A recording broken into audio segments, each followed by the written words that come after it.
Madame, Messieurs, bonsoir. Ce soir, nous allons vous présenter une émission spéciale, une émission qui sera en rapport avec la question liée à l'Afrique et au colonialisme. Nous allons vous parler effectivement de la situation que l'Afrique avait traversée pendant plusieurs siècles pour arriver à ce que nous connaissons aujourd'hui. Ainsi, nous allons parler de l'esclavage ou la falsification de l'histoire africaine. Nous allons analyser cette question avec les invités qui sont avec nous sur ce plateau. Il s'agit donc de monsieur Malik Katra. Vous êtes consultant juridique et fiscal chargé de cours à l'ISCC, ici en France. Bonsoir monsieur. Bonsoir. Accompagné de monsieur Foulou Boulou, vous êtes technicien supérieur en comptabilité et finance. Bonsoir monsieur. Bonsoir. De l'autre côté, nous avons monsieur Alpha Barry, journaliste écrivain, que l'on ne présente plus ici à 3 Télé Sud. Bonsoir. Bonsoir. Et enfin, de monsieur Agamata Bazamata, vous êtes chercheur indépendant, messieurs. Vous avez écrit des livres sur l'Afrique, raison pour laquelle vous êtes joint à cette émission, messieurs, pour nous parler de cette question ô combien importante sur le continent noir. Bonsoir, messieurs. Je vous répète que nous allons parler de l'esclavagisme et de l'Afrique, de la manière dont le continent avait été pillé, avait été exploité de fond en comble. Ainsi donc, nous allons démarrer cette émission pour vous permettre de comprendre avec les invités la portée de cette question. Monsieur Alpha Barry, vous êtes journaliste écrivain. Comment comprenez-vous d'emblée cette question de l'esclavagisme pour commencer notre émission? Vous savez, la question de l'esclavagisme entraîne déjà la question de la domination. C'est-à-dire pour qu'un homme arrive à soumettre un autre jusqu'à le traiter comme une bête de somme. L'histoire, vous savez, l'Afrique a été saignée. Vous parlez, je ne parle même pas, elle a été saignée sur le plan démographique. Et l'Afrique qui était dans les temps immémoriaux, le continent le plus anciennement peuplé, a perdu des millions, plus de 200 millions de personnes à l'époque. Donc l'Afrique a été saignée démographiquement. Je pense que cela a dû avoir une incidence sur le processus d'évolution de l'Afrique. Agamata, je rappelle que vous avez écrit un livre ici qui s'appelle donc Africa, donc en deux langues, en français et en anglais. Et donc vous êtes en train d'expliquer le diagnostic d'un revenant, c'est ça? Oui, tout à fait. Alors, pour commencer notre émission, messieurs, est-ce que vous pouvez nous donner comme ça la différence entre cette notion de l'esclavage et du colonialisme? Parce que vous avez exploité, vous avez vraiment épluché le sujet. Tout à fait. La particularité de mon livre, c'est-à-dire, c'est la traite négrière racontée par une victime. Parce qu'aujourd'hui, tout ce que nous avons appris aujourd'hui à l'école, c'est, au fait, je dirais, c'est le bourreau qui avait écrit l'histoire. Et dans mon livre, c'est un revenant, c'est quelqu'un qui a été déporté à l'époque de l'esclavage et son âme, et après avoir vécu les atrocités, les affres de l'esclavage, son âme est revenue en Afrique et révélé des choses, raconter ce qu'a été réellement l'esclavage à un de ses arrière-petits-fils Libanza, où il donne des recommandations pour comment orienter cette Afrique pour sortir effectivement de cet esclavage, surtout mental, dans lequel nous nous trouvons aujourd'hui. Alors la question, je reviens à ma question, de la différence pour ceux qui nous suivent justement, pour qu'ils comprennent la notion de l'esclavage, de l'esclavagisme et du colonialisme. En quoi les deux notions sont différentes ou se rejoignent? Bon, l'esclavage, au départ, tel que je l'ai expliqué dans les livres, il y avait un processus. Il y avait un processus qui avait commencé d'abord par l'appétit humain, qui sont arrivés, quand ils sont arrivés en Afrique, ils ont trouvé que l'Afrique était très riche, très très riche, et pour eux, les Africains, au fait, ne méritaient pas cette richesse. Donc il fallait... Est-ce qu'on peut donner quelques dates comme ça pour nous aider à comprendre? Voilà, c'est au début, c'est d'abord l'esclavage, ce qu'on appelait la traite négrière, a commencé au début donc vers la fin du 15e siècle, donc autour du 15e siècle. Et en ces moments-là, quand ils sont arrivés, on trouvait que l'Afrique était trop riche et que ce peuple-là ne méritait pas une telle richesse. Donc l'objectif était de exterminer cette race, comme ils le traitaient, pour s'approprier le continent africain. Ils ont tenté d'exterminer la race noire. Ils ont rencontré la résistance et après cette résistance, ils ont trouvé que non, c'était pas possible d'exterminer toute une race. Il fallait maintenant l'expropriation forcée. Alors, cette expropriation, il consistait au fait à chasser l'Africain du continent du sol africain. Et c'est ce qu'on a appelé la traite négrière. Donc, il fallait chasser l'Africain du continent, comme ça, ils vont s'en approprier. Et une fois arrivés de l'autre côté de l'océan, c'est-à-dire dans les terres étrangères, ils ont trouvé que cette main était aussi intéressante pour le faire travailler. Donc, la traite négrière a pris, ils ont pris goût de chasser et d'exploiter l'homme noir. Mais en dépit de ça, ils ont trouvé que l'Africain, c'était pas possible d'exproprier totalement cette Afrique, les Africains du continent. Ils ont trouvé que les Africains avaient une certaine magie. Et cette magie leur permettait des fois de disparaître dans la nature quand ils approchaient, des fois de choses quasiment mystiques. Et ils ont résolu que l'Africain avait une certaine magie. Alors, pour atteindre cette magie, il fallait des gens, une nouvelle stratégie, donc des gens plus spirituels pour mater les Africains. C'est pour cela qu'il y a eu, à une certaine époque, des missionnaires qui ont débarqué en Afrique. Et leur objectif, c'était de pénétrer la société africaine et de déceler là où l'Africain puisait son énergie, ce qui faisait qu'il était difficile d'exterminer cette race. Et les missionnaires se sont débarqués des commerçants d'esclaves. Eux, ils se sont montrés gentils. Ils ont amené des cadeaux. Ils ont ouvert des écoles, des églises et tout ça. Après que la population africaine a constaté qu'eux, ils étaient différents des marchands d'esclaves, elle a commencé à se confier aux missionnaires. Il leur a expliqué comment ils faisaient pleuvoir, comment ils guérissaient des maladies incurables, comment ils allaient à la chasse, comment ils faisaient le miracle que l'homme blanc à l'époque n'arrivait pas à discerner. Alors quand les missionnaires ont compris cela, ils ont demandé au fait, mais qu'est-ce qui fait que vous n'arrivez pas, les commerçants, des fois vous disparaissez dans la nature, des fois vous faites même disparaître tout un village. Et l'Africain naïf l'a expliqué que voilà, nous en naissant, nous sommes liés à notre entité spirituelle. Et en naissant, on nous donne un nom. Et ces noms-là, nous devons porter ces noms tout au long de notre existence pour que nous soyons connectés avec notre entité spirituelle, que nous appelons aujourd'hui généralement l'ange gardien. Et nous, Africains, nous ne devons pas nous débarrasser de ce nom, sinon nous allons perdre notre puissance spirituelle. Alors, quand les missionnaires ont compris cela, ils ont trouvé au fait la clé parce qu'ils sait qu'ils venaient chercher, et raison pour laquelle ils ont imposé cette fois-ci le baptême, pour ne pas parler de débaptême, donc ils ont posé les baptêmes obligatoires. Alors, oui, quelqu'un... On va revenir, hein, tout à fait. Moi, mon premier, c'était de permettre à chacun d'introduire l'émission. Et voilà pourquoi je vous ai posé la question de savoir la différence entre les deux notions qui traumatisent aujourd'hui les Africains sur le concept de la colonisation, le colonialisme et l'esclavagisme. Je pense que Malik va nous permettre de comprendre ces deux notions en tant qu'Africain qui a été aussi martyrisé dans la tête. Tout à fait. En fait, moi je considère que l'histoire est régie par les rapports de force de l'époque.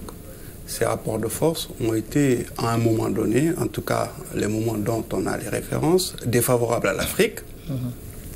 Et ça a abouti à des crimes qui sont aujourd'hui reconnus, notamment par l'Assemblée nationale française, comme étant des crimes contre l'humanité.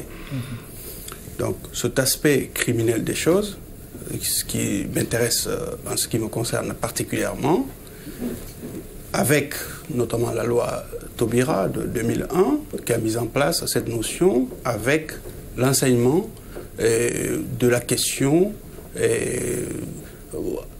replacer la question dans son niveau vraiment réel dans l'enseignement, et en même temps qu'on puisse, si vous voulez, travailler sur la question historiquement. Et je dis que la reconnaissance de cette question comme étant un crime contre l'humanité ne peut avoir tout son sens que s'il y a une certaine indemnisation qui se fait au bout.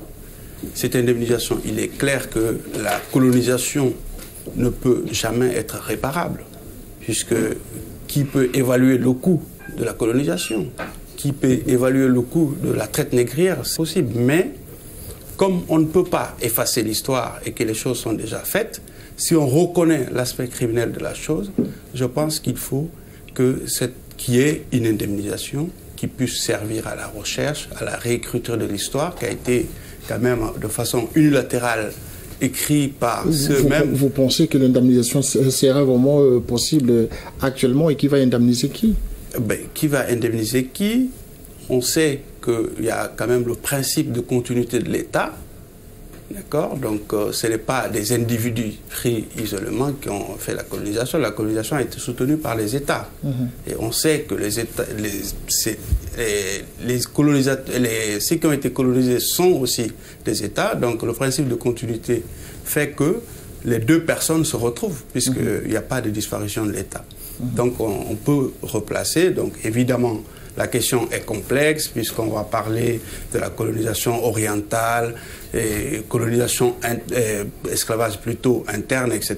Mais je pense que les choses sont claires, les victimes sont connues et ceux qui ont commis les actes sont également connus. Voilà, M. Bouroulou, nous allons aborder dans quelques instants un autre sujet, un sujet très important qui concerne donc l'impact idéologique qu'a causé donc ce phénomène du colonialisme et de l'esclavage en Afrique. J'aimerais sommairement que vous nous disiez votre compréhension justement de cette question de l'esclavagisme et du colonialisme en Afrique. Comment vous l'appréhendez? Moi, personnellement, je ne dirais pas grand-chose en fait. Je dirais seulement que si les Occidentaux étaient sûrs de leur richesse, de leur puissance, ils allaient rester chez eux pour se contenter de leurs biens matériels et culturels et politiques, tout. Mais s'ils sont partis en Afrique, je pense qu'ils avaient besoin de quelque chose. Ils voulaient s'épanouir, ils avaient besoin de la grandeur. Et en arrivant en Afrique, ils ont découvert que l'Afrique était riche, les ressources du sous-sol. Ils ont compris qu'avec cette ressource, ils pouvaient faire beaucoup de choses. Et pour faire beaucoup de choses, il fallait exploiter les Africains. Ils ont instauré la traite négrière, ils ont fait leur commerce triangulaire. Comme a dit M. Gamaka, c'était pas évident de déplacer du monde en permanence, parce que c'était des voyages quand même qui étaient très longs, très difficiles pour les esclaves et pour les marins. Ils ont préféré gérer sur place. Ils ont introduit la colonisation. La colonisation, c'était, on prend ces pays-là, ça devient notre bien, on exploite leurs richesses sur place. L'homme africain ne comptait pas. L'homme africain, il était considéré comme un animal. Il fallait vraiment les mettre hors du circuit humain. Et c'est ce qui s'est passé à cette époque. Bon, il y a eu des leaders qui sont... On ne peut pas dominer éternellement tout un continent. Il y a eu des leaders qui se sont opposés. Et puis, bon, on est arrivé au moment de la libération. Au moment de la libération, de la décolonisation. Mais bon, les conséquences sont toujours là. Ils sont toujours là. Alors, en effet, nous allons donc parler avec M. Alpha Barry, monsieur. Voilà, je voulais juste rajouter un mot par rapport à ça. Parce qu'il faut que les téléspectateurs comprennent que l'Afrique n'était pas seulement un continent plein de richesses. L'Afrique, c'était un continent organisé, avec des grands empires, avec des grands hommes qui savaient organiser, gouverner, avec des valeurs culturelles, sociales. L'Afrique, c'était aussi le travail de l'or, du fer. L'Afrique, c'est l'alchimie, la période qui a précédé la chimie moderne. Déjà avant la traite négrière. Bien sûr. Donc, je voulais rappeler qu'il y a eu la colonisation dont vous faites allusion, parce que la colonisation, il y a eu la traite la traite des esclaves, dont vous parliez un peu de la différence. Il y a eu la traite avant même qu'il y ait la colonisation, si je me trompe. La traite consistait, bon, aujourd'hui, vu la falsification de l'histoire, il y a des moments où on dit oui, il y a des chefs africains même qui ont vendu. Mais on sait aussi, quand on fait référence à un ouvrage qui a été même un livre finalement bien écrit, qui parle de Racine, qui retrace un peu l'histoire de Alex Allais, petit-fils d'esclaves. On voit bien, et la procédure, on voit bien que Kunta Kinte, par exemple, a été volé au bord, comment on appelle ça, au bord des mers. C'est-à-dire que la plupart du temps, là où il y a eu le commerce triangulaire, c'est là où il y avait des bras de mer, là où il y avait l'océan, là où c'était accessible. Donc il ne faudrait pas que les gens imaginent simplement que c'est les Africains qui ont décidé de vendre leur machin. Les gens sont venus aussi attraper des gens et les amener. Forces, quoi. Ensuite, il y a eu la colonisation, il l'a bien rappelé. La colonisation, il y a eu quand même des résistants. Ça a duré longtemps. Il y a eu des pays qui ont été moins colonisés que d'autres. La colonisation, c'est quand, bon, si vous voulez, ils ont dominé militairement. C'est là que la colonisation est arrivée. Elle est plus récente que...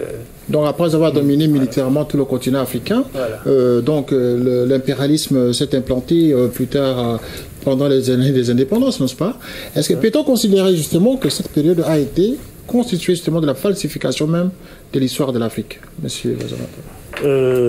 Moi, je crois que, puisqu'on a parlé de l'esclavage qui était une première étape, et ensuite il fallait au fait trouver des moyens entre guillemets officiels pour gérer à bien ce peuple-là, cette Afrique.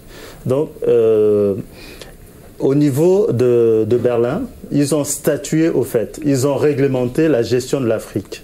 Ce qui fait qu'aujourd'hui, au moment où nous parlons, cette Afrique est régie sur base de ce qui a été décidé à Berlin. Donc il y a eu une falsification complètement de la... Complètement, parce que tel que j'ai apprécié la situation, tel que j'ai analysé la situation, ils se sont retrouvés pendant 3 mois. Moi, je crois que ce n'était pas seulement pour tracer les frontières, c'était pour statuer vraiment quelque chose de plus profond pour la gestion globale de cette Afrique. En effet, oui, je vais vous redonner la parole. Hein. Je vais rappeler justement à ceux qui nous suivent que M. Bazamata Gamaka, vous avez fait donc un travail très profond là-dessus, en nous amenant ce tableau qui est en face du plateau, et auquel donc vous pouvez regarder la manière dont l'Afrique a été morcelée pendant la conférence de Berlin. Vous pouvez continuer à nous expliquer aussi le tableau. Tout à fait. Donc, après l'esclavage physique, après le mauvais traitement physique, donc il fallait changer de forme de traitement. Donc il fallait maintenant, comme il vient de l'expliquer Michel Vapari, il fallait changer de forme d'exploitation.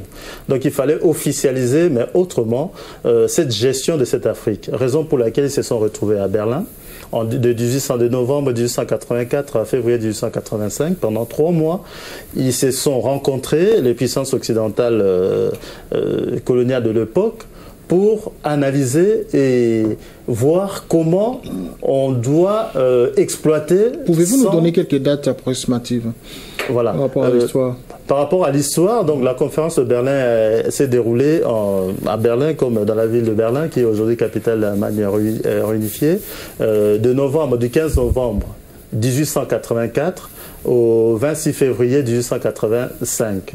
Et donc, ils se sont retrouvés, les puissances coloniales de l'époque, pour la gestion de l'Afrique. Comment gérer sans que déranger nos intérêts. Et au cours de cette conférence, il n'y avait pas un représentant africain, parce qu'à l'époque, l'Africain était considéré comme un être sans âme, un objet au fait. Donc il n'avait pas droit à la parole ni à quoi que ce soit. Donc ils se sont retrouvés pour définir les nouvelles règles, comment gérer cette Afrique. Ils se sont partagés, comme chante célèbrement Alpha Blondy, ils se sont partagés le monde. Ils ont séparé les morceaux pour que chacun puisse gérer sans heurter les intérêts des autres. Je crois que même ici, dernièrement en France, ils ont fêté, la France et l'Allemagne, ils fêtent toujours l'entente cordiale. Par l'entente cordiale, c'est-à-dire, c'est le jour où ils se sont mis d'accord pour que chacun ne gêne pas les intérêts des autres. Donc eux, jusqu'à aujourd'hui, ils font ça. Donc nous, à cette époque, pendant ce temps-là, nous, on ne faisait que perdre, nous n'existions même pas. Et raison pour laquelle la gestion de cette affaire, aujourd'hui, nous est méconnue. Nous est méconnue, nous avons hérité des frontières.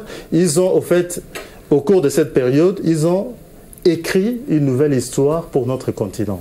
Raison pour laquelle j'avais souligné d'ailleurs dans ces dépliants, je parlais que la situation d'aujourd'hui, nous nous retrouvons dans une situation comme des enfants qui sont nés dans un milieu carcéral. Alors, nous vivons, nous discutons sur base de ce que nous avons appris à l'école. Or, cette école a été, cet enseignement a été écrit et fignolé par celui qui a détruit notre continent. Alors, regardons donc la carte de l'Afrique que vous avez tracée. Est-ce que c'est celle-là justement qui a été avant cette conférence de Berlin? Celle que vous nous avez apportée ce soir. Donc, c'est une expression, parce que là, vous voyez bien qu'il y a une hache, ça exprime la violence avec laquelle le continent a été morcelé. Et cette Afrique d'hier, c'était une Afrique unifiée, parce que nous avions des grands empires, il y avait des peuples qui vivaient. Bien sûr, il y en a beaucoup qui nous disent que non, il y avait quand même des combats, on s'est battu, on faisait ceci. Ben d'accord, même dans une famille restreinte, les frères et sœurs, ils se battent toujours. Mais il y a le problème de l'unité qui était toujours là. Mais pour eux, ce peuple qui parle une même langue, si on le laisse ensemble, ils vont se parler, ils vont se comprendre et pourront faire face. Donc il fallait, l'expression le dit bien, il fallait diviser pour mieux réunir.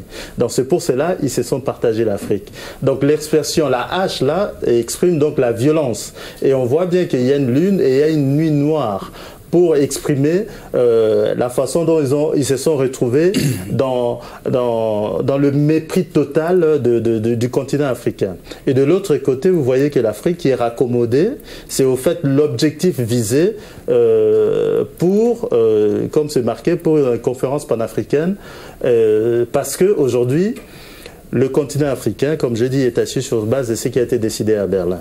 Pour sortir l'Afrique de ce carcan occidental, il faudra effacer ce qui a été Berlin de 1885. Donc une conférence ne peut être effacée que par une autre. D'où la nécessité, tout à fait, d'où la nécessité d'une conférence panafricaine qui réunira les filles et fils du continent, qui vont décider et dessiner eux-mêmes l'Afrique. Les enfants d'Afrique. Mais les conférences, on en a eu beaucoup, monsieur Agamako. Justement, on a eu beaucoup de conférences, mais on n'a pas encore traité le problème identitaire, on n'a pas encore fait le travail de mémoire, et raison pour laquelle j'avais souligné d'ailleurs dans mon livre, vous trouverez dans le page à la fin, j'ai adressé une lettre ouverte à l'Union africaine pour réclamer une journée de commémoration de la traite négrière à l'échelle du continent. Parce que l'Afrique aujourd'hui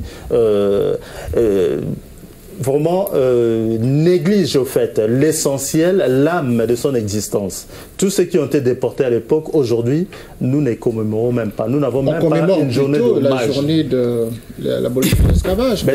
Cette abolition, c'est un texte, c'est une décision de l'Occident. C'est l'Occident qui nous a dit que ça a été aboli. Ouais. Est-ce que nous, Africains, nous avons écrit notre histoire? Est-ce que nous, Africains, nous avons imprimé et édité nos manuels scolaires? Est-ce qu'Africains, nous nous sommes retrouvés pour parler de cette Afrique et analyser pourquoi ça ne marche pas, d'où l'on vient et où on doit aller? Voilà, mais c'est Malik, cette falsification du continent noir, du continent africain plutôt, comment vous la percevez, comment vous l'appréhendez, comment vous l'avez retenue?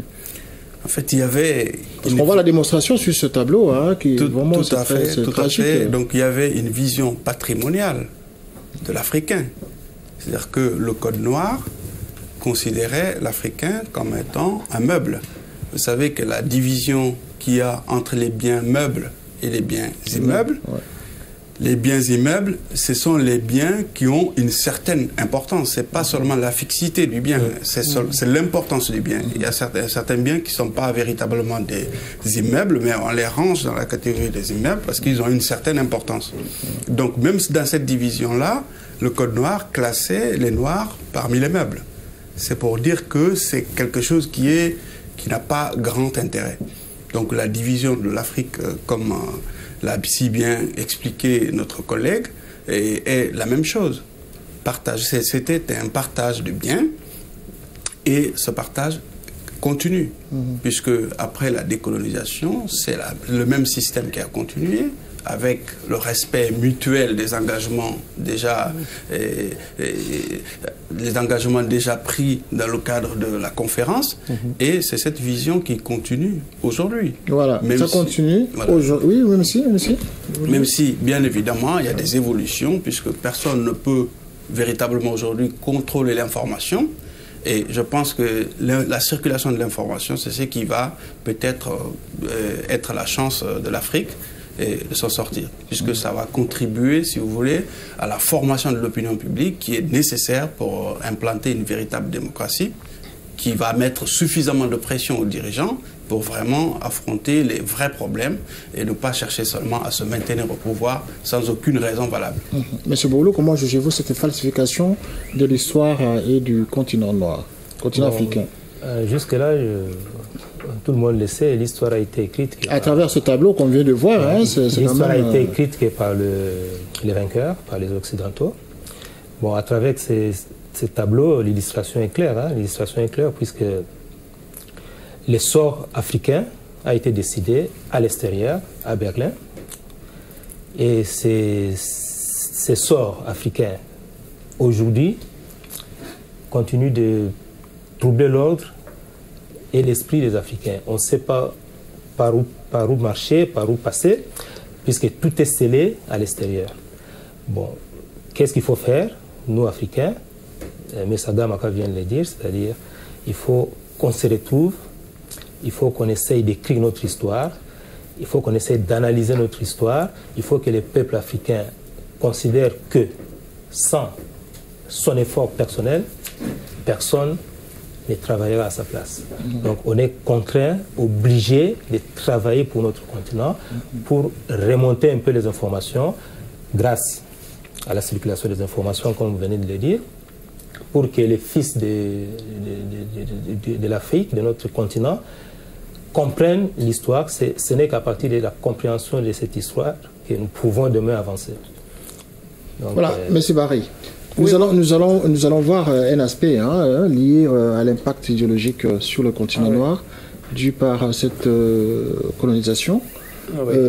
Quelle est votre analyse? Moi, je voulais, par rapport à ce qu'on venait de dire tout à l'heure, est-ce que on peut se poser la question avec le recul aujourd'hui, on est au XXIe siècle, et avec le recul, est-ce que on a divisé l'Afrique? Quand on a divisé, morcelé l'Afrique, c'est pour l'affaiblir.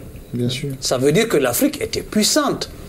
L'Afrique avait des grands empires, il a rappelé tout à l'heure. Parce qu'il faudrait aujourd'hui que les Africains, je ne sais pas, quiconque a lu Peau noire et Masque blanc, comprendrait aussi que la pire des choses que nous avons vécues, c'est même pas cette colonisation directe ou cette violence, c'est cet endoctrinement. Le fait qu'on nous a éloignés de nos valeurs d'autoréférentialité. L'Africain avait ses valeurs. L'Africain a sa vision du monde qui est métaphysique. Quand vous dites à un Africain qu'on peut être là, par la pensée, déplacer cet objet qui est en face de vous, ce n'est une surprise pour personne. Et quand vous expliquez à certains Occidentaux que oui, on a la capacité d'agir pour déplacer un objet, il y en a qui vont certainement comprendre, mais il y en a qui vont dire, ah non, comment on peut le faire? C'est du bluff. Quand on fait ça, vous voyez, donc l'Africain connaît la métaphysique, ça veut dire que au-delà même de la connaissance scientifique, du travail des métaux, qui est quand même un travail d'art, de connaissance, au-delà de ça, il y a eu justement, par la division, vous prenez, je suis en train de regarder la carte, si vous prenez l'empire du Mandé, l'empire du Mandé prenait en compte, partait du Mali, en traversant par la Guinée, le Burkina Faso, presque jusqu'à la Gambie, le Sénégal, jusqu'au Ghana. Vous imaginez? C'était un même peuple. Aujourd'hui, vous allez prendre deux pays qui font frontière, la Guinée et le Mali. Voilà. Vous retrouvez les mêmes communautés, moi je refuse le terme ethnique, vous retrouvez les mêmes communautés de langue et de culture de part et d'autre.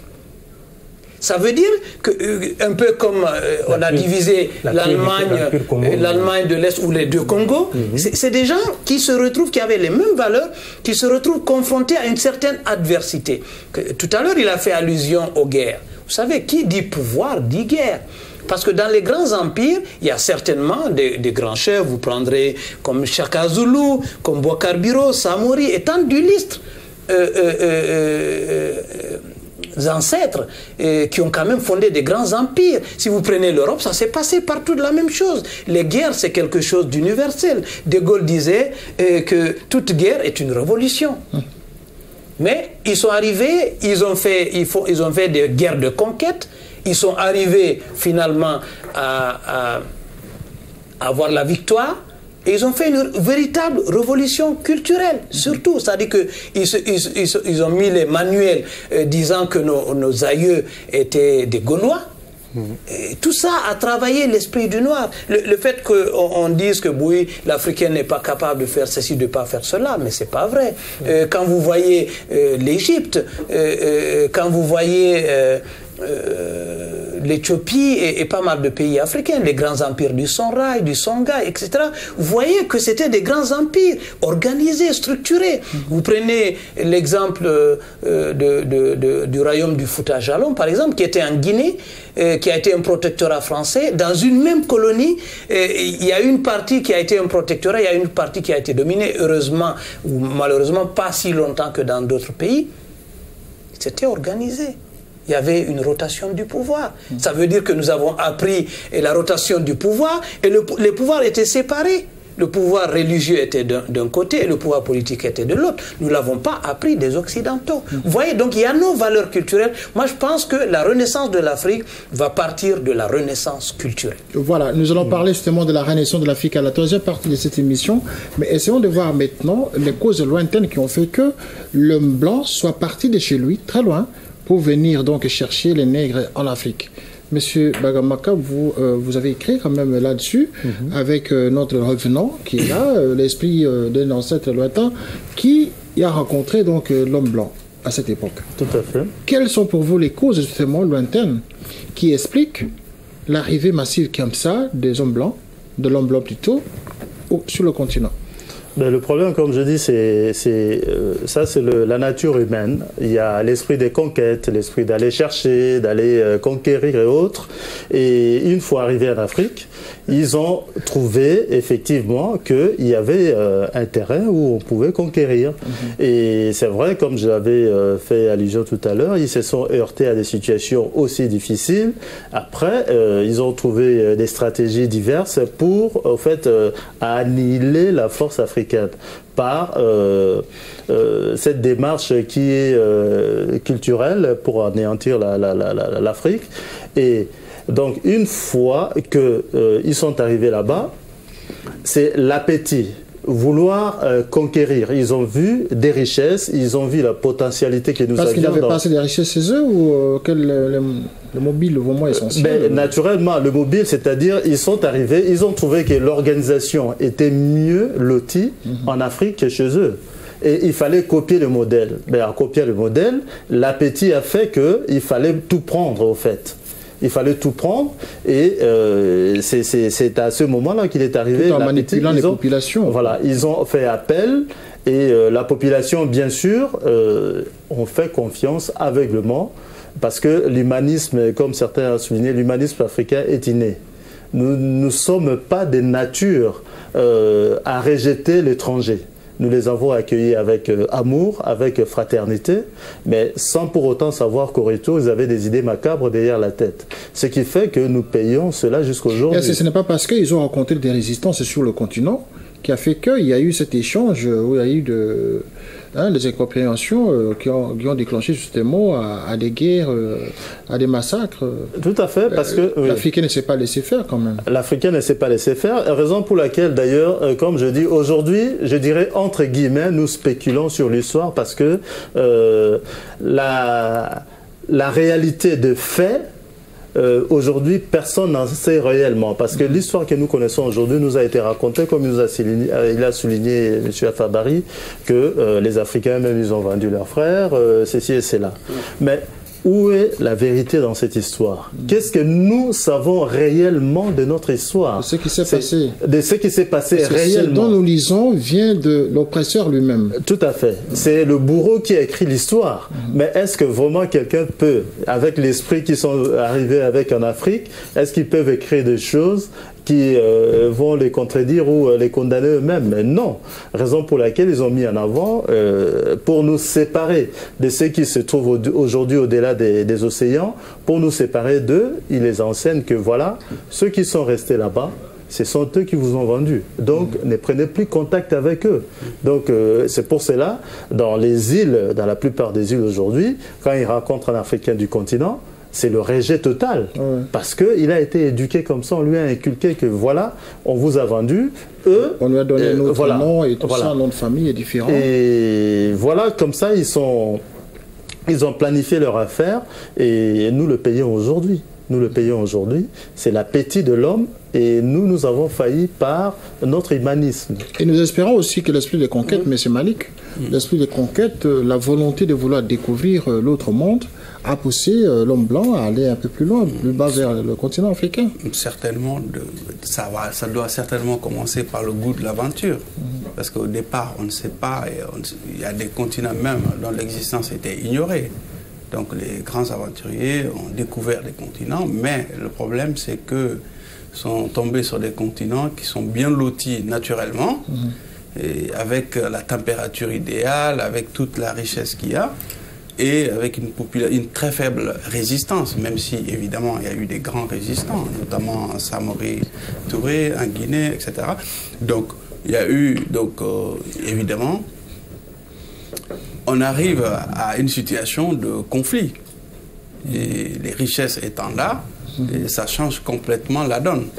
Je pense qu'au départ, c'est plutôt motivé par l'aventure que par la recherche d'une colonisation de l'Afrique ou bien de la traite négrière. C'est ensuite les circonstances qui ont dû évoluer et aboutir à cette situation-là. Et le rapport de force étant défavorable pour les Africains, et ça aboutit à tout ce qu'on connaît aujourd'hui. Monsieur Boulou, votre réaction? Moi, je dirais que l'invention des fusils, des larmes, était quand même capitale pour la domination des Occidentaux. Avec leurs armes puissantes, nous avec nos flèches, avec nos flèches empoisonnées quand même. Ouais, empoisonnées, mais bon. Ils constituaient aussi pour atteindre quelqu'un avec des flèches et avec des armes, je pense que la différence était énorme. Donc je crois que l'invention de cet objet a été pour beaucoup dans la domination des aventuriers, comme mon frère vient de le dire, les goûts de l'aventure, avec une force derrière, par rapport aux autres. Si vous sentez que vous pouvez faire quelque chose pour dominer, bon, ils ont profité de leur force en armement pour essayer un peu d'anéantir l'homme africain. Bon, il y a aussi un aspect que je voulais souligner, la tradition orale aussi a été aussi quelque chose qui a joué dans leur domination, parce que la transmission du savoir entre nos vieux et la jeunesse était devenu un peu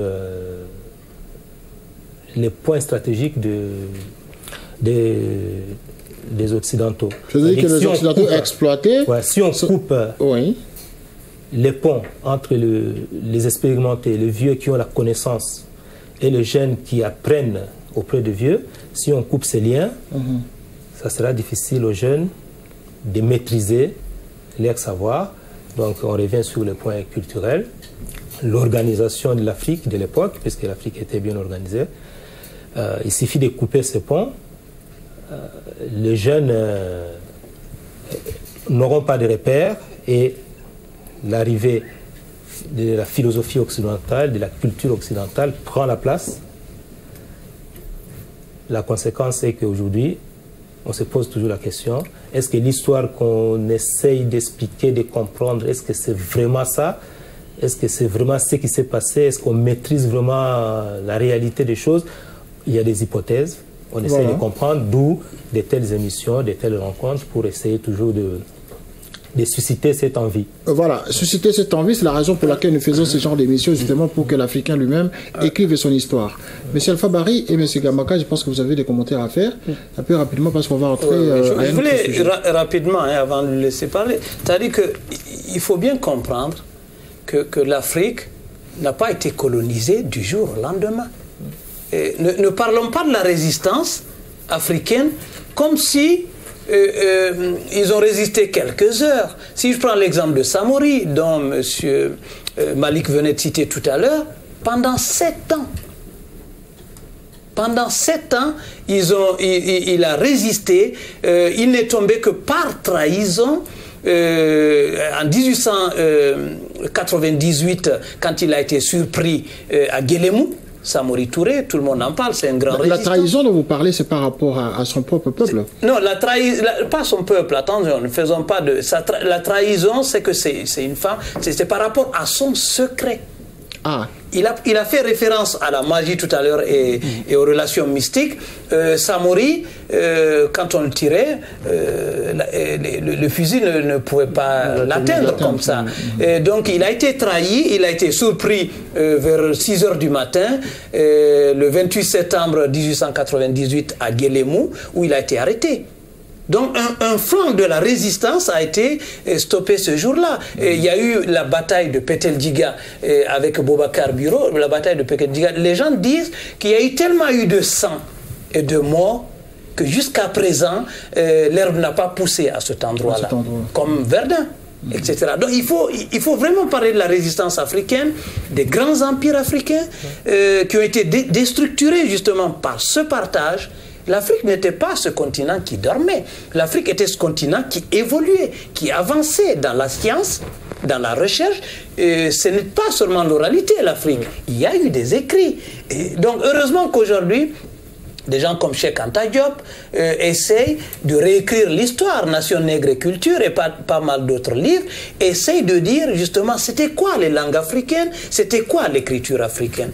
L'hiéroglyphe, c'est africain. On essaye tantôt de diviser l'Afrique noire de l'Afrique blanche. L'Égypte des pharaons, c'était une Égypte noire.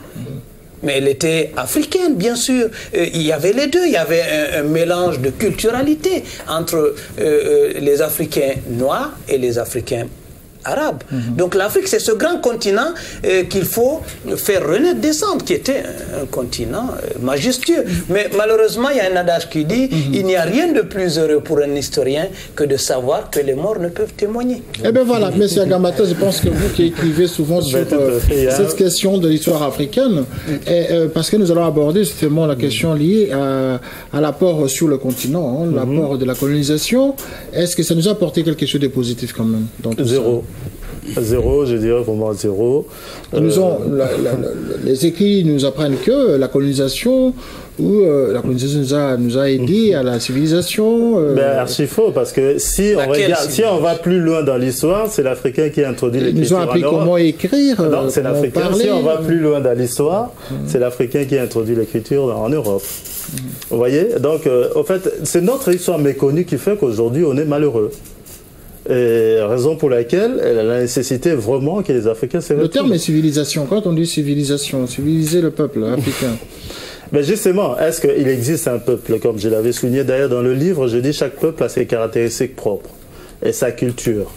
Or, qui parle de la civilisation, c'est la manière de vie d'un peuple dans un milieu donné. Parlez-moi de la civilisation. Aujourd'hui, le mot civilisation a pris juste un sens avec des ailleurs. Et quand on parle de la civilisation, tout le monde voit l'Occident. Et non, chaque peuple a ses critères de vie. Ce mode de vie, donc. Ben, tout à fait. Donc, ça fait partie. Il y a des diverses civilisations sur Terre. Donc, quand on prend le dictionnaire, dans le dictionnaire, comme je l'avais souligné tout à l'heure, ce ne sont pas des définitions, mais des essais de définition. Parce qu'il faut tenir compte de beaucoup des paramètres de la culture, de l'endroit, du climat et autres pour définir quelque chose. Or, aujourd'hui, le mot civilisation, qui dit civilisé, c'est adapté au mode occidental.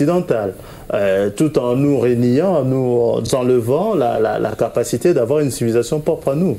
Mais si, comme d'ailleurs, je dirais, je ne sais pas qui a prononcé la phrase ou qui l'a constaté, mais tout le monde était unanime pour accorder que l'Afrique est le berceau de l'humanité.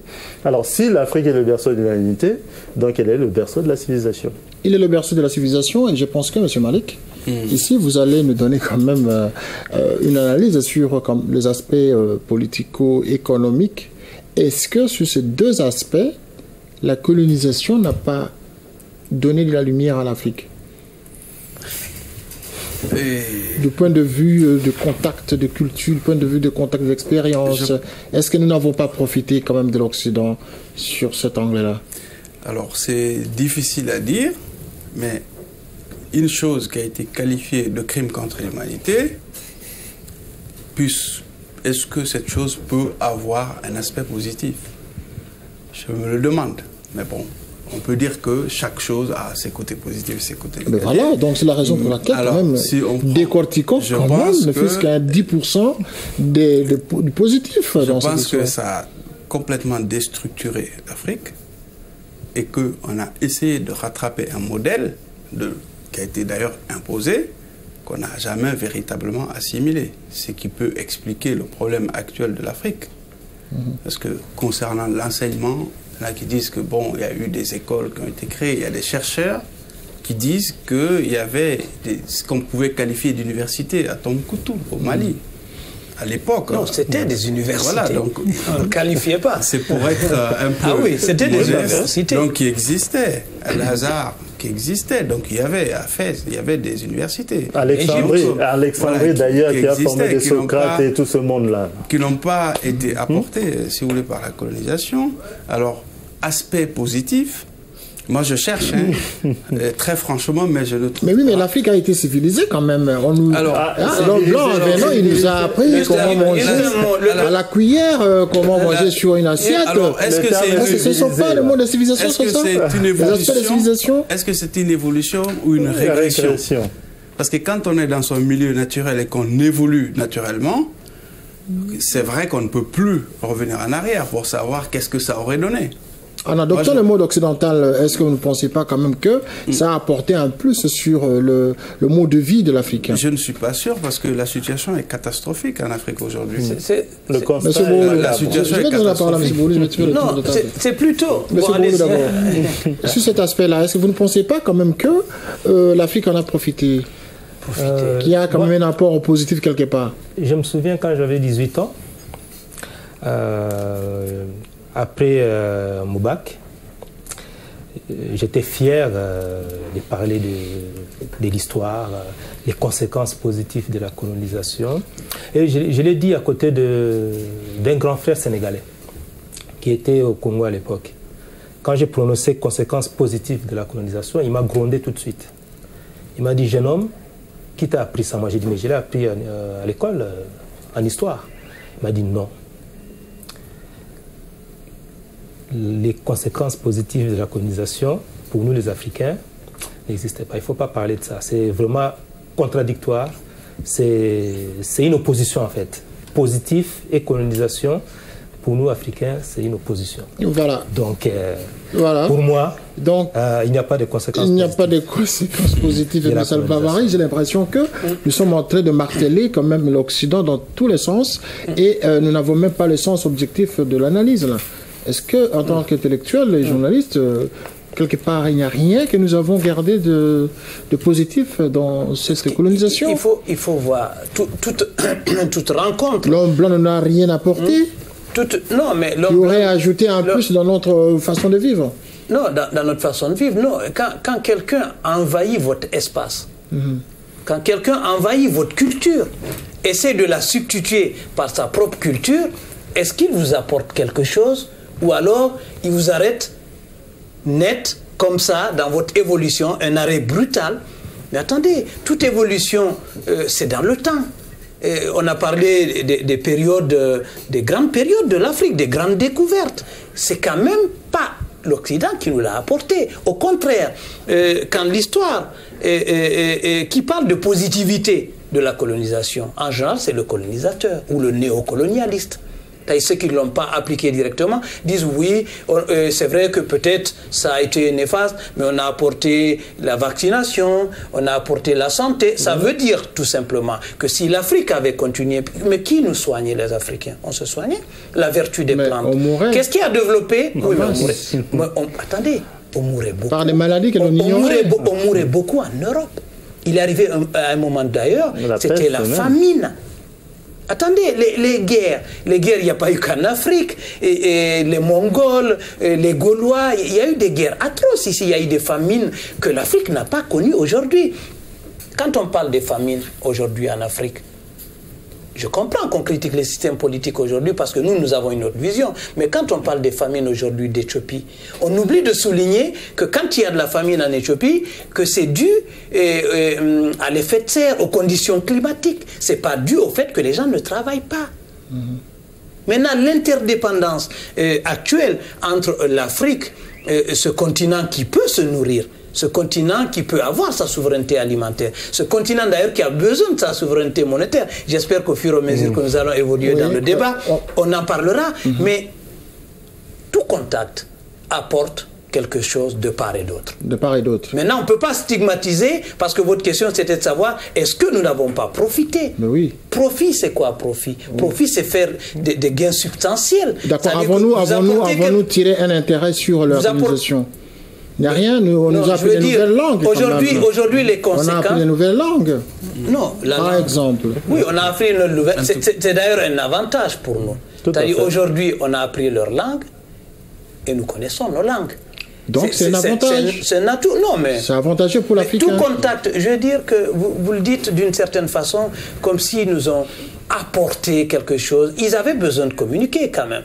Quand vous allez dans un endroit, vous avez besoin de parler avec les gens, de communiquer avec les gens. Il faudrait qu'il y ait au moins un minimum de personnes qui parlent votre langue pour que vous puissiez communiquer, pour que vous puissiez arracher le maximum de valeurs et de culture aussi. Par contre, les Chinois ne se sont pas fait avoir. Les Chinois n'ont pas cédé leur culture. Hein. Attendez, les Anglais quand même ont été colonisés, et les Américains ont été colonisés par l'Angleterre. Oui. Aujourd'hui, c'est l'anglais qu'on parle là-bas. C'est aujourd'hui quand même la première puissance économique au monde. Et la Chine n'a pas cédé sa langue nulle part au monde. Non, la Chine, c'est notre cas.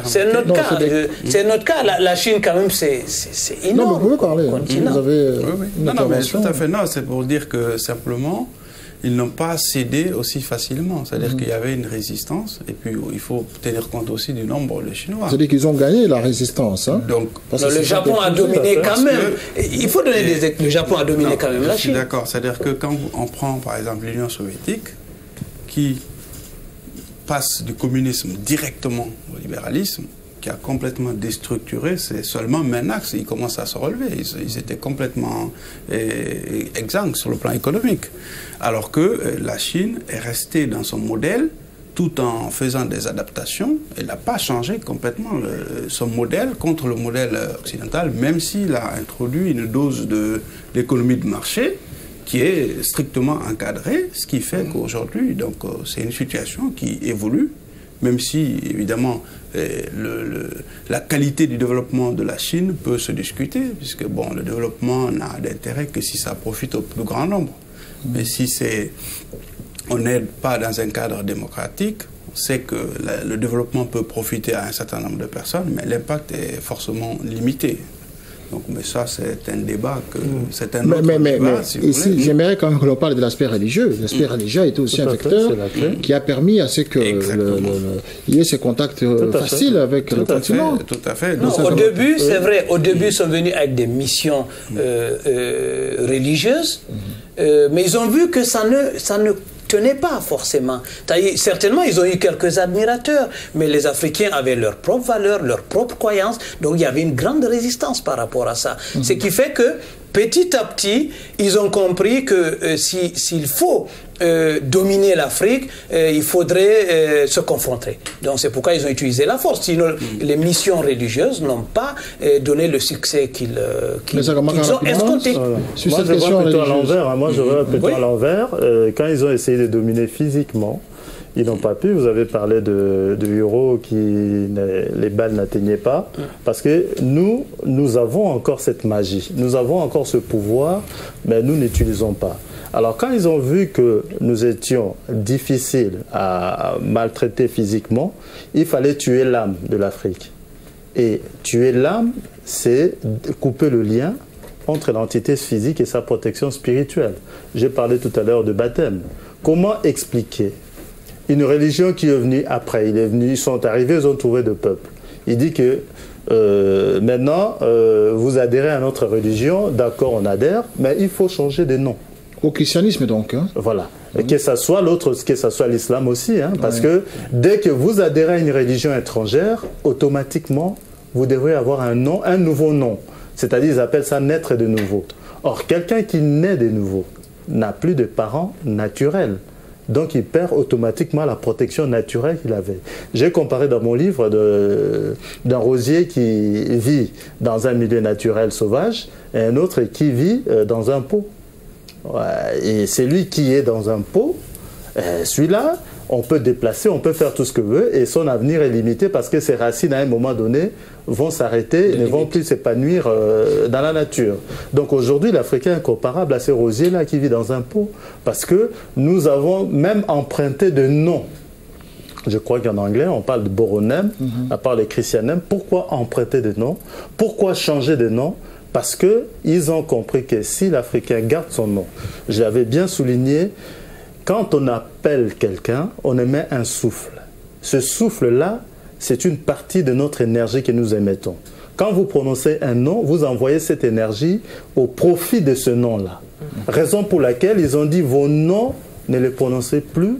Prononcez plutôt ne savent pas les prononcer. Comme ça, non, ils connaissent la mystique. c'est un argument. Non, ils connaissent la mystique. Voilà. Donc, parce qu'à chaque fois que vous appelez, si je prends le nom de Kitoko, vous voyez, si j'appelle ça tout au long de la journée, moi, je vais tomber parce que j'aurai plus de souffle et cette énergie va alimenter l'esprit de Kitoko. Donc, à chaque fois qu'on appelle Kitoko, on envoie une certaine énergie qui va vivifier votre entité spirituelle qui sera toujours autour de vous pour vous protéger. Mais on dit non, Kitoko, c'est fini, c'est Jean parce que vous allez hériter la vie éternelle. On appelle maintenant Jean.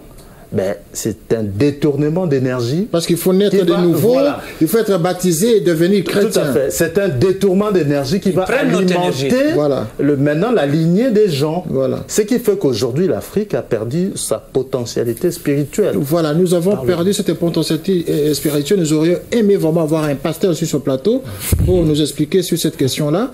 Mais je me rappelle qu'à un moment donné, un président africain du Zaïre aurait, à une certaine époque, parlé de l'authenticité, où il fallait reprendre des noms, tout à fait. Oui, les noms des noms authentiques de l'époque. Mais je pense que c'était une bonne politique, non, c'est pas? C'était une bonne politique. Ce qui est à déplorer, c'est-à-dire ça n'avait plus une connotation politique et culturelle. Ça n'avait pas été mais ça permettait à chacun de récupérer cette énergie d'antan. Mais justement, c'est une démarche qui n'avait pas eu de suivi qu'il fallait. Oui, mais si aujourd'hui, vous les intellectuels, vous suivez ce schéma, je pense que les gens comprendront aujourd'hui qu'il faut abolir les noms à connotation occidentale. Tout à fait, il faut expliquer, c'est l'explication qui est importante parce que beaucoup vont se poser la question pourquoi? Voilà, parce que cette énergie, rien que, je l'avais souligné dans le livre, la prière, c'est un simple appel. Donc, tous les prénoms que nous portons aujourd'hui, les Renaud, les René, les Jean, les Jacques, nous devons faire un effort pour les abolir. Parce que normalement, quand on appelle, l'identité de la personne, c'est son nom. Par son nom, on vous situe. On peut même dire ce que vous allez devenir demain. Par le nom, si je dis Petrovic, l'esprit va à l'est. Mais quand je dis Jean, on reste ici en Europe. Quand je dis Kitoko, on descend en Afrique. Vous voyez? Mais pourquoi ne pas appeler Kitoko? Pourquoi appeler René? Pourquoi appeler Jean?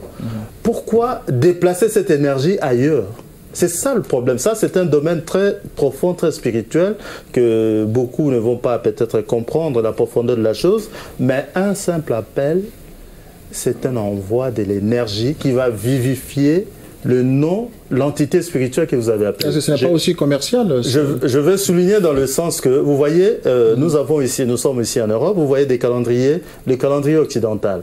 Et à côté des dates, il y a des noms. Chaque fois, chaque jour, ils fêtent tel. Ouais. Voilà. Mais pourquoi ils ont fait ça? Parce qu'à l'époque, il y avait une façon, des cérémonies pour le baptême. Mais puisque le monde s'est modernisé, il dit non, pour éviter toutes ces cérémonies, établissons le nom, comme ça, on ne va pas s'éloigner de notre culture. L'enfant qui naît telle date, puisez le nom, n'importe quel nom, ça reste, cette énergie reste en Europe. Et nous, méconnaissant notre histoire, méconnaissant les valeurs profondes, nous allons aussi puiser des noms dans les calendriers occidentaux. Ce qui fait que nous envoyons l'énergie ailleurs.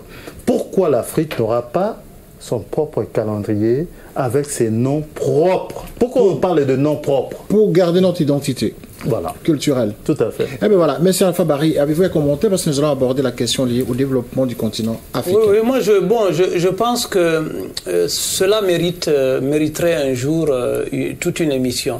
Les noms, leur sens symbolique et spirituel. Je me pose la question même de savoir, j'espère qu'un jour le nom Afrique peut-être changera, on trouvera un autre nom. Parce que je ne suis pas sûr, mais ça il faut faire des recherches, que le nom Afrique, c'est le nom là qui... Est-ce que c'est quelque chose qui nous rehausse ou c'est quelque chose qui nous rabaisse? Et ça, je pense qu'il faut méditer dessus. La nécessité d'une conférence. La nécessité, même le nom africain, je parle du nom même justement, Afrique. Qui aurait baptisé ce continent, qui aurait baptisé ce continent de continent africain? Parce que l'étymologie même du nom Afrique. Les noms ont un symbole. Les noms ont une force. Vous savez, la dernière fois, sans le savoir, j'ai assisté à une émission à Radio Pluriel. Quand j'ai dit Alpha Ousmane Djangolo Barry, je ne savais pas que Djangolo, ça veut dire le changement. Vous savez, tout nom a un sens. Quand on donne le nom à quelqu'un, comme il le dit, ou le nom d'une ville ou d'un village, en général, le nom reflète soit la prospérité, soit la décadence d'une ville. Tout à fait. Donc je pense que ça sera un thème. J'espère que nous arriverons oui, nous allons justement à la organiser une émission sur cette question, mais essayons de voir un peu la question liée au développement du continent africain compte tenu de tout ce que nous venons d'expliquer tout à l'heure. La déchéance de l'Afrique est due à la colonisation et à l'esclavagisme. Est-ce que maintenant, de quelle manière aujourd'hui les intellectuels africains pensent l'Afrique de demain?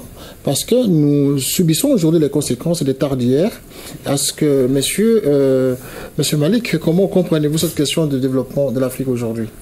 Comment pouvons-nous faire? Qu'est-ce que nous pouvons faire justement pour aller de l'avant? Alors moi je pense que c'est vrai que cette question de colonisation de la traite négrière est une question fondamentale qui a encore des conséquences. Et on ne sait pas pendant combien de temps encore ça va durer. Mais ça ne doit pas aboutir à déresponsabiliser les dirigeants africains. Et moi, je crois profondément au lien entre la démocratie et le développement. Le développement peut exister, donc sans qu'il y ait de démocratie. L'exemple chinois aujourd'hui le démontre. Mais si on prend un petit peu l'histoire, donc les pays, en se plaçant dans le cadre des pays occidentaux, Portugal, Espagne, France, les pays dans lesquels il n'y avait pas véritablement de démocratie n'ont pas pu se développer, sauf avec l'intégration européenne, etc. Donc le lien entre démocratie et développement est très très important. Je pense que la démocratisation de l'Afrique est une condition nécessaire pour son développement, ne serait-ce que par la pression que la démocratie exerce sur les dirigeants. Justement, nous allons justement parler de la démocratie dans une autre émission.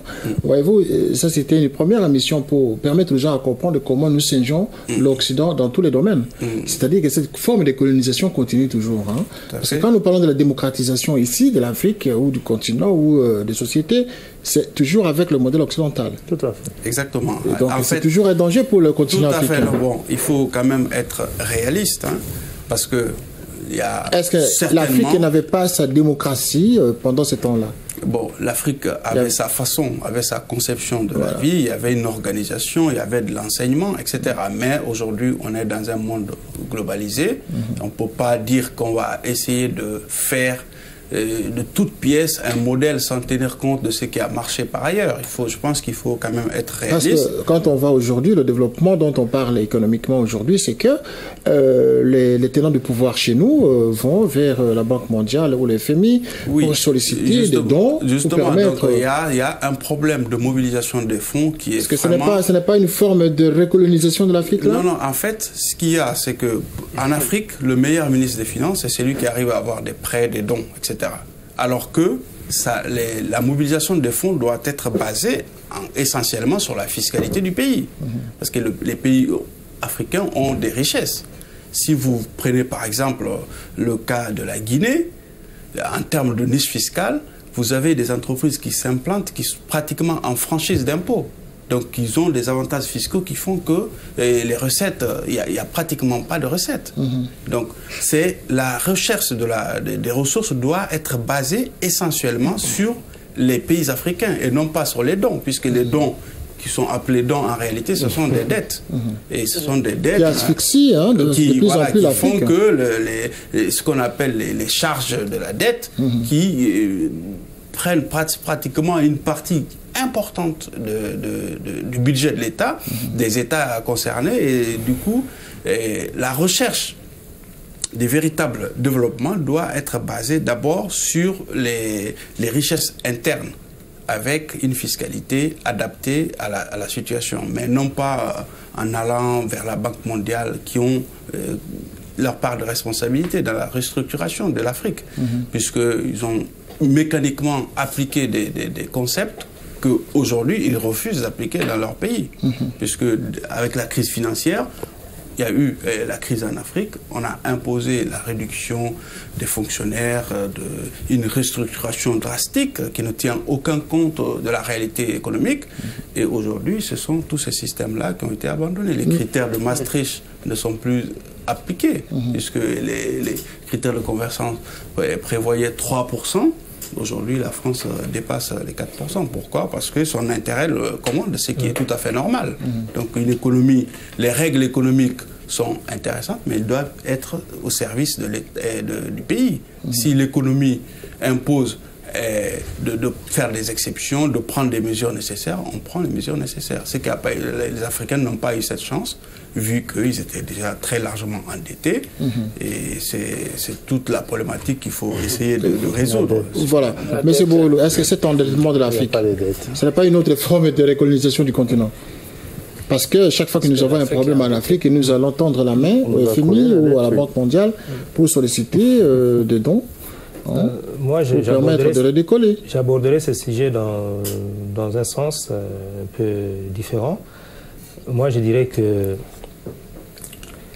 les Africains demandent de l'aide puisqu'ils ne travaillent pas assez pour développer leur pays. Moi, je pense que l'aide, comme dit mon frère, c'est une forme de colonisation. Nous dépendons de l'aide du Fonds monétaire, de FMI, et cette aide-là sont en fait des dettes camouflées.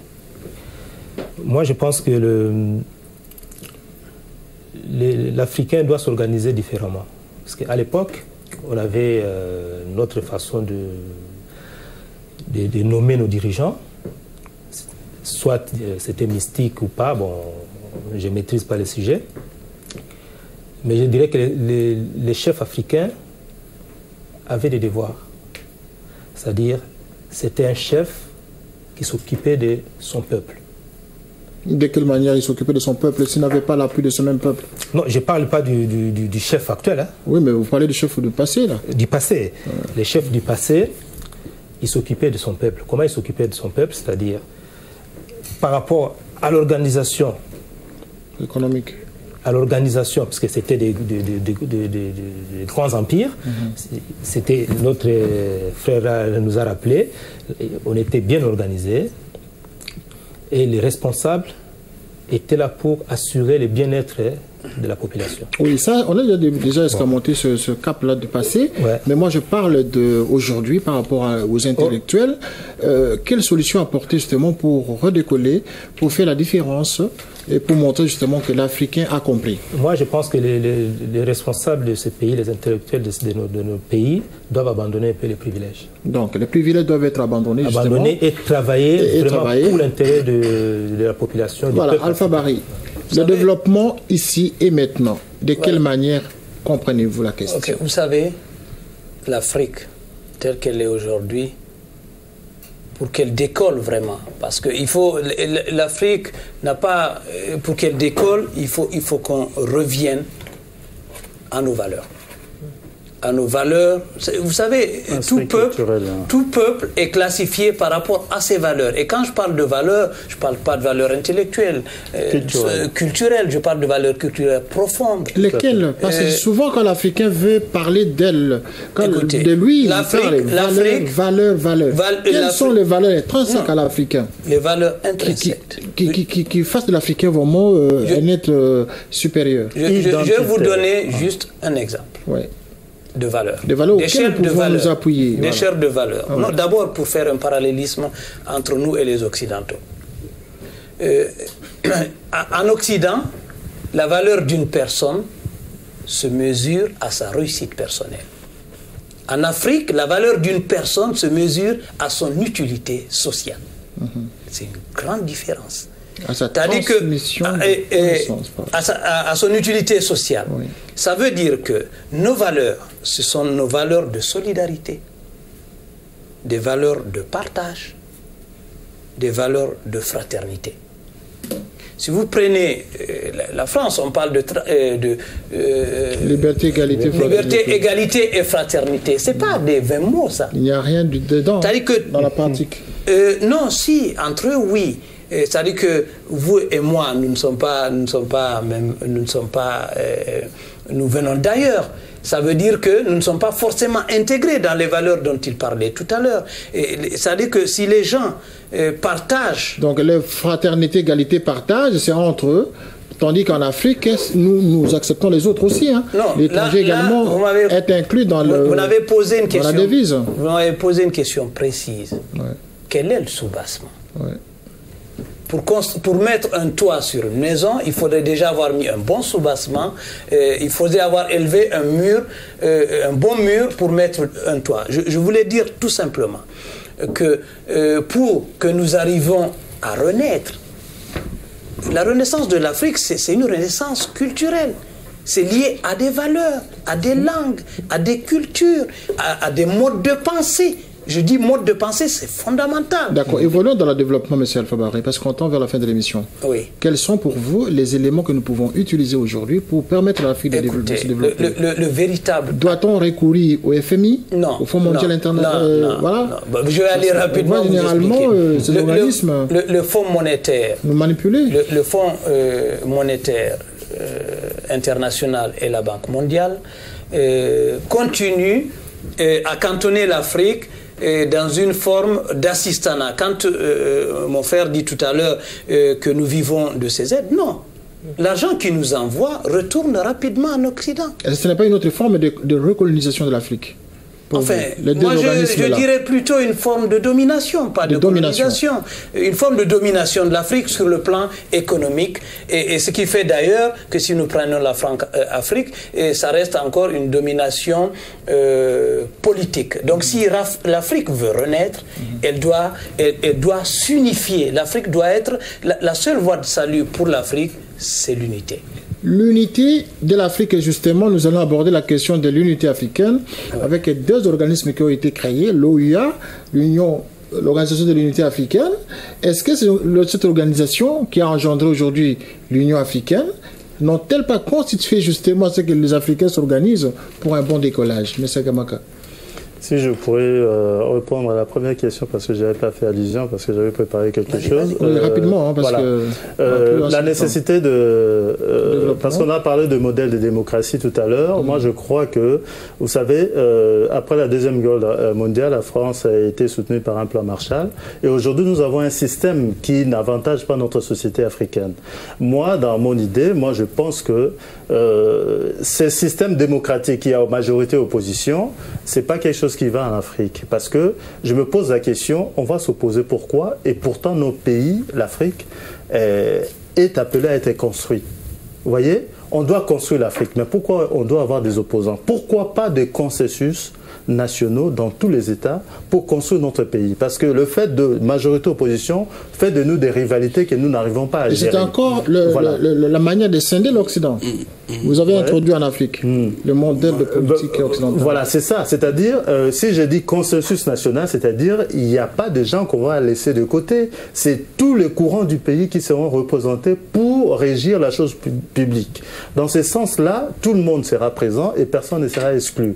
Et on construira nos États dans ce sens-là. Donc ça, c'était pour une parenthèse, comment sortir dans cette situation. Pour un décollage. Voilà, pour un décollage. Pour le...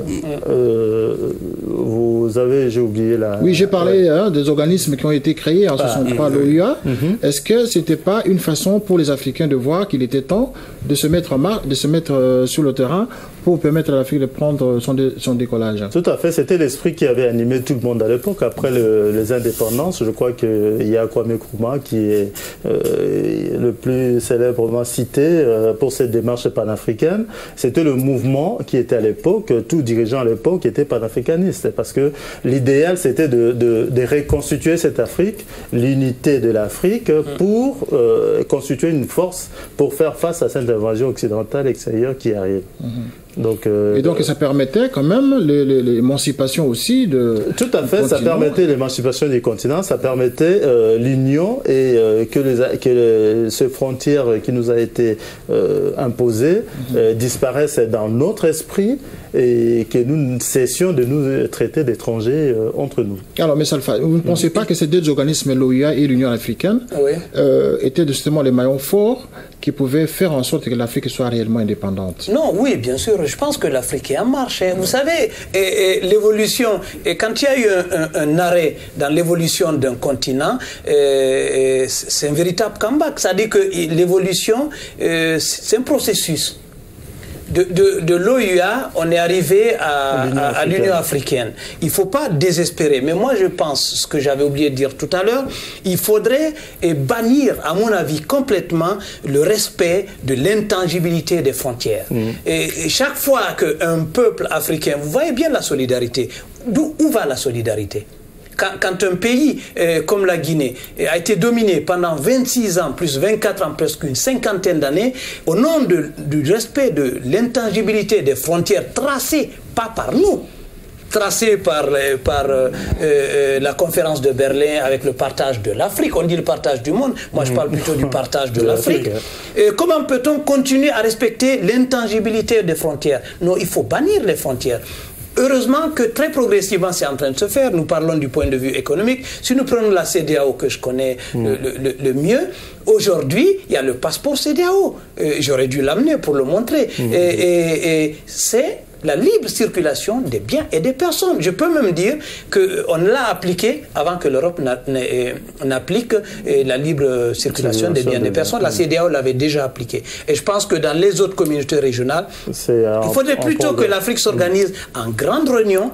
Peut-être, il parle de démocratie, on peut trouver une troisième voie. Moi, je pense que la démocratie à l'occidental, on peut prendre ce qui est bon chez les autres, prendre ce qui est bon chez nous. Je pense que même s'il faut trouver un consensus, il faut que quand même les mandats soient électifs et limités. Mais je pense que... Oui, mais tout ça, M. Barry, vous ne pensez pas que la confrontation des idéologies occidentales sur le terrain, sur le continent africain, tellement qu'il y a confrontation de ces différentes idéologies qui asphyxient justement la manière de comprendre la politique en Afrique? Il faudrait qu'on se débarrasse justement de ces dogmes qui ne sont pas propres à nos valeurs. C'est des dogmes étrangers à nos valeurs. Il faudrait y compris s'ouvrir au monde, comme l'a dit Malik, en tenant compte de la globalité des choses, de la mondialisation, mais il faudrait rompre avec ces idéologies qui sont complètement étrangères à nos valeurs. Des idéologies qui constituent le modèle de démocratie à l'occidentale. Tout à fait. Mais nous avons parlé à l'époque en Afrique de partis uniques.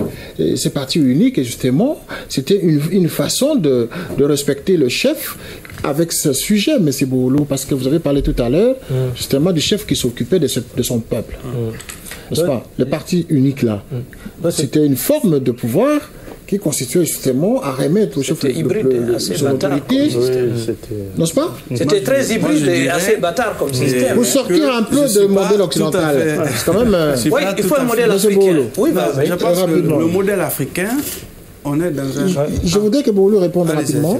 Non, c'était seulement pour dire rapidement. Que les chefs de l'époque ne s'intéressaient pas aux privilèges. C'était seulement pour signifier le mot privilège. Il était là pour l'intérêt de son peuple. Gérer la cité. Gérer la cité pour l'intérêt de ce. C'était seulement pour marquer la différence entre les responsables d'aujourd'hui qui accordent plus d'importance aux privilèges. C'était seulement pour mettre l'accent sur les privilèges. D'accord, M. Malik. Voilà, moi, je disais que ça aboutit le plus souvent à la sacralisation du pouvoir, qui est un des problèmes africains actuellement. C'est vrai que ce qu'il dit, si on peut arriver à un consensus dans un pays de 10 millions d'habitants, et que tout le monde soit d'accord sur la même chose, ce serait génial. Mais à mon avis, c'est difficile. Donc il faut trouver quand même des mécanismes qui permettent de dégager une majorité qu'on puisse aussi avoir une opposition. Une opposition non pas pour détruire, mais pour mettre la pression, pour permettre à la population d'accéder à l'information. Mais chose que l'Africain ne vivait pas. L'Africain n'a pas connu ce modèle. Nous n'arrivons pas à gérer cette opposition parce que opposition au pouvoir, opposition au pouvoir. Mais nous débattons des personnes. C'est ça pour nous justement, c'est là il y a le problème. On continue à compter. Si nous prenons le cas du Mali, par exemple, par rapport à la Guinée, sur le plan de la Guinée est la première réserve de bauxite au monde, et deuxième producteur, et qui est moins bien classé que le Mali. Ça peut s'expliquer par d'autres choses, mais je pense que la démocratie n'y est pas pour rien. Mais nous, on parle de l'Afrique de demain. Oui, l'Afrique de demain. L'Afrique dont tu parles, là, c'est le modèle politique que nous avons. Voilà, la démocratie. Voilà. Ce que je veux vous dire... Alors nous, c'est le schéma tracé par l'Occident? Non, pas forcément. Pouvoir opposition? En fait, moi, je ne suis pas... Qui s'affrontent sur le terrain et qui ne trouvent aucune solution pour le peuple? Personnellement, moi, je crois qu'il faut, comme je l'ai dit tout à l'heure, qu'il faut être pragmatique. On est dans un monde globalisé. On ne peut pas revenir en arrière. Non, mais on peut penser qui est bon, tout n'est pas bon. Évidemment. La Chine est un exemple. La Chine est un exemple. Non, mais justement, j'ai dit pragmatique, c'est de prendre ce qui est bon et de l'adapter à notre situation. Et de prendre ce qui est bon chez nous. Si la Chine est fustigée aujourd'hui, c'est parce qu'il a gardé ses valeurs. Mais c'est Alpha Barry. Oui, mais je suis tout à fait d'accord avec vous. Vous ne pensez pas en plus que l'Afrique, pour le moment, est aussi victime d'un impérialisme qui ne dit pas son nom. Vous savez, écoutant ce que vous dites. Vous savez, celui qui a vraiment noté, vu que la Chine était en train d'arriver, et quand la Chine s'éveillera, le monde tremblera, de Jacques Pierrefitte, je pense. Et la Chine s'est éveillée, et le monde tremble, parce qu'aujourd'hui, la Chine est devenue la première puissance financière au monde. Tout à fait. Les États-Unis, ils ont déclassé le Japon qui finançait les déficits publics des États-Unis. Je ne suis pas forcément contre ton idée.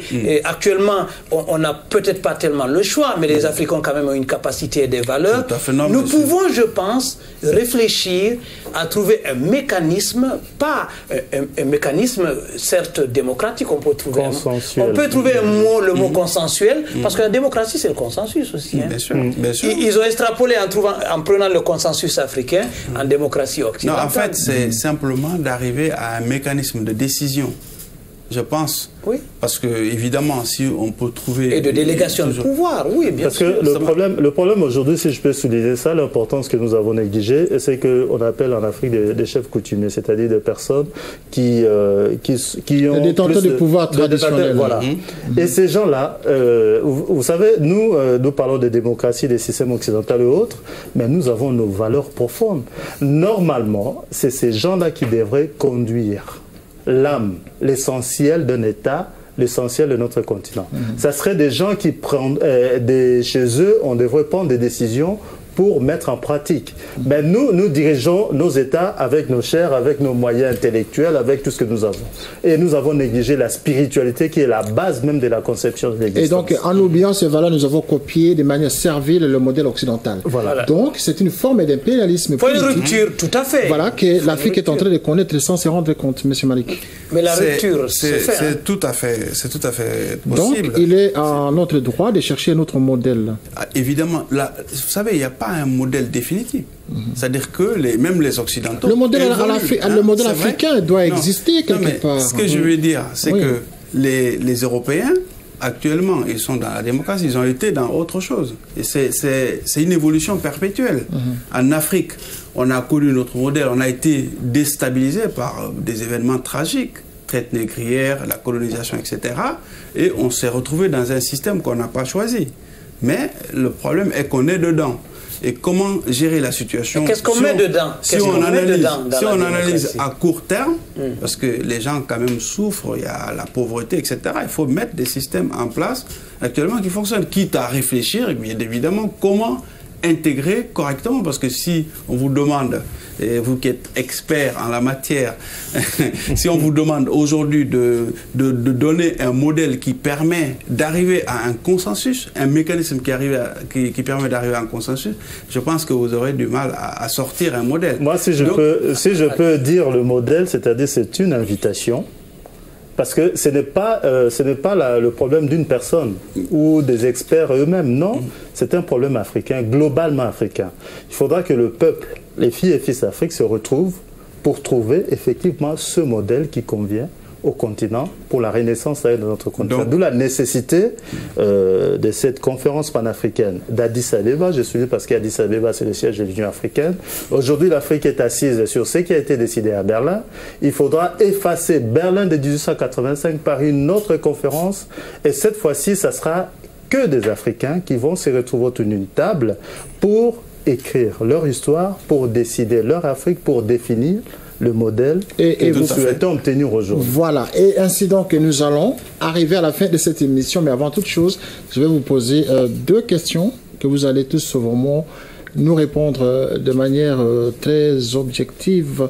Mais Salfa Barry, j'aimerais que vous me disiez, que vous disiez aux téléspectateurs qui nous regardent justement, quel est pour vous, en intellectuel que vous êtes, monsieur, ce que les leaders africains aujourd'hui, les intellectuels devraient faire pour permettre à ce que l'Afrique renaisse de ses cendres.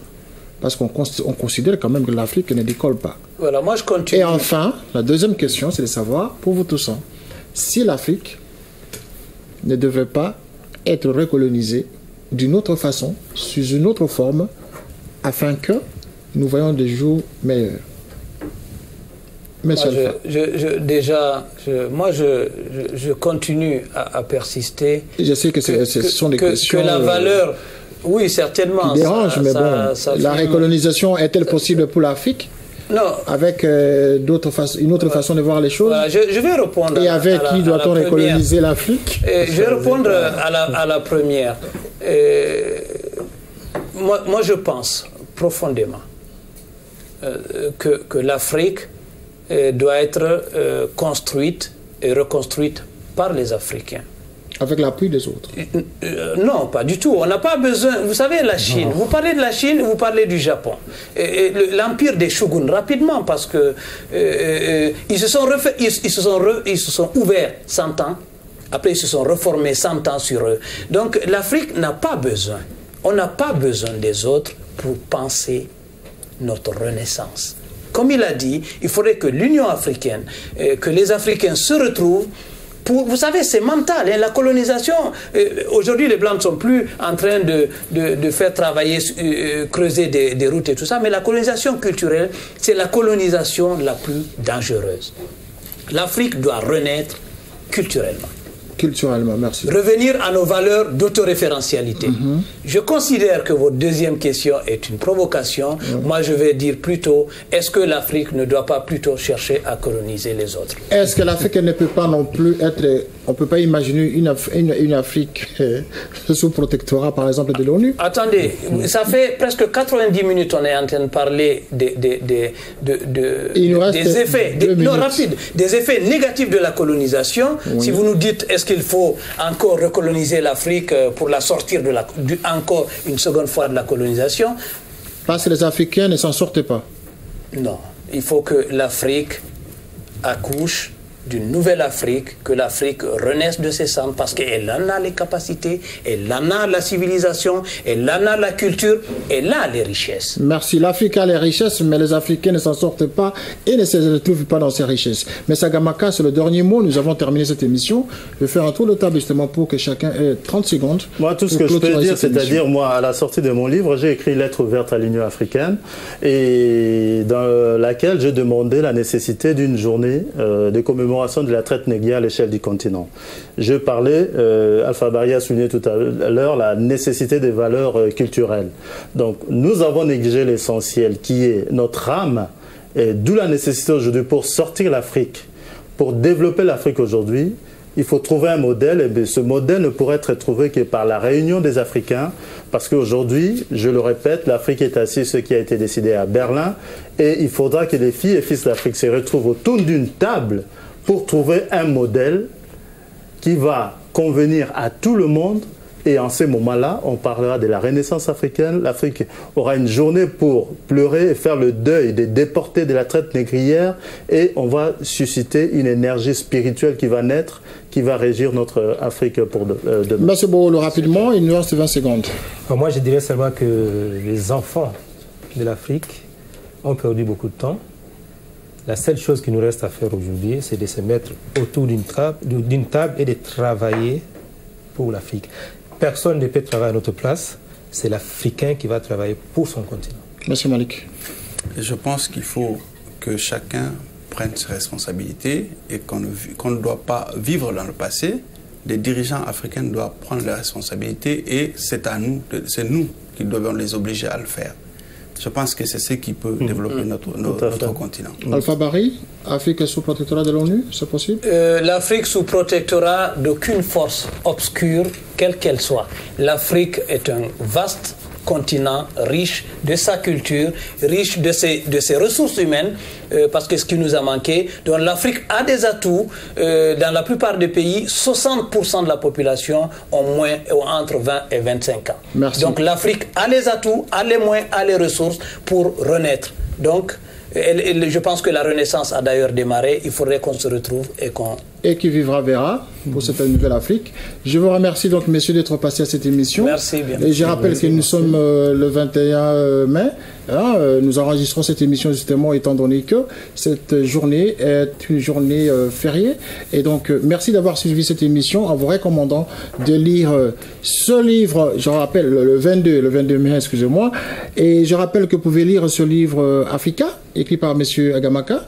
Donc, ce livre, justement, vous retrace l'histoire que nous venons de raconter.